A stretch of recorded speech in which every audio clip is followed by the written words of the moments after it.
More on this, let's bring in a New York Republican. She's a Congresswoman, Nicole Malliotakis. Hey, Nicole. Hello, how are you? So, one could argue that this was a move long in the making, right? DOJ now under Trump's auspices, he's saying, look, you're either going to cooperate with us or you're going to harbor illegal aliens. What do you think of this move?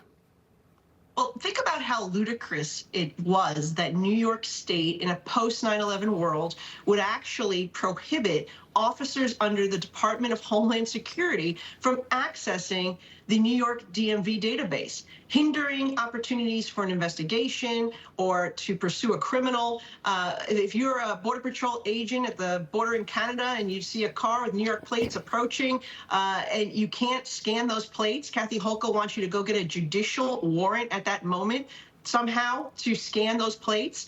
It is absolutely ludicrous that New York State Democrats continue to tie the hands of our law enforcement, and they've also tied the hands of local law enforcement, prohibiting them from cooperating with these federal authorities, or they could lose state money. So again, they're always putting people in the country illegally above the public safety interests of our state, our nation, and its citizens. Not to mention, when you apply for a driver's license under the green light law, your application automatically goes to the Board of Elections for voter registration unless you opt out. Now, you're assuming that everyone who's filling out this application now understands the language, that they know what they're opting out of, and that creates another level of chaos, which we know as New York City, we're fighting in court right now to stop non-citizens from voting. We won twice in court, and now in the third round, the highest court of appeals to stop it again. And hopefully, I believe we'll win that because it is unconstitutional, but they just don't stop their antics. Nope, they don't. But that's why they're screaming so loud at all this being uncovered. And another thing, so you had the Department of Homeland Security Secretary Kristi Noem. She just rescinded, she clawed back 59 million bucks that went to New York City for housing and hotel rooms for migrants. And here's the rub, though. This payment went out after Trump took office and after he ordered all of this type of funding frozen.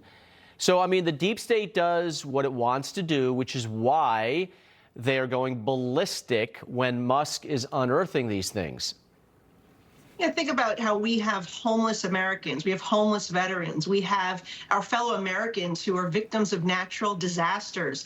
That's where this money should be going to, and that's what Congress intended it to be used for. But you have these federal bureaucrats in these agencies that give this money, oftentimes, whether it's to sanctuary cities or to non-government organizations, and they spend this money like on all sorts of stuff. I mean, even go so far as to helping pay for people who are here legally, mortgages, cars, scooters, all sorts of things that they were receiving when you have the hardworking taxpayer who's not only footing the bill, but they're having difficulty paying for those things for their own families. So it really was a slap in the face. Thankfully, we have President Trump now at the helm, and because his executive branch is serious about cutting this waste and abuse, he's opening up those books, because this had been hidden from Congress all these years under Joe Biden. We would bring these individuals in for hearing, we would ask for accountability, we'd ask for answers, and we would get nothing. They were doing this, and they would not have any accountability because they had no transparency, but that has now ended. So I want to get your thoughts on this. You got one New York elected official who is doing something, at least. That's the mayor, Eric Adams.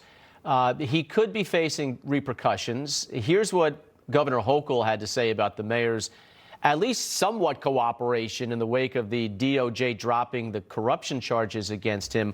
Watch this. You are the only person who has the power to effectively fire Mayor Eric Adams and remove him from this position, which might conceivably moot this whole fight. This is unbelievably unprecedented for the Department of Justice in Washington to interfere in this way. I need some time to process this and figure out the right approach. It's amazing. These are the people who say democracy is at stake, right?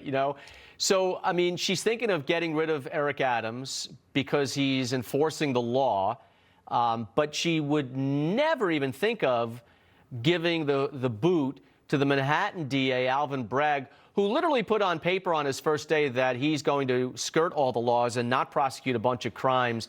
How do you see this unfolding with Adams? Well, and that is exactly what I was going to say.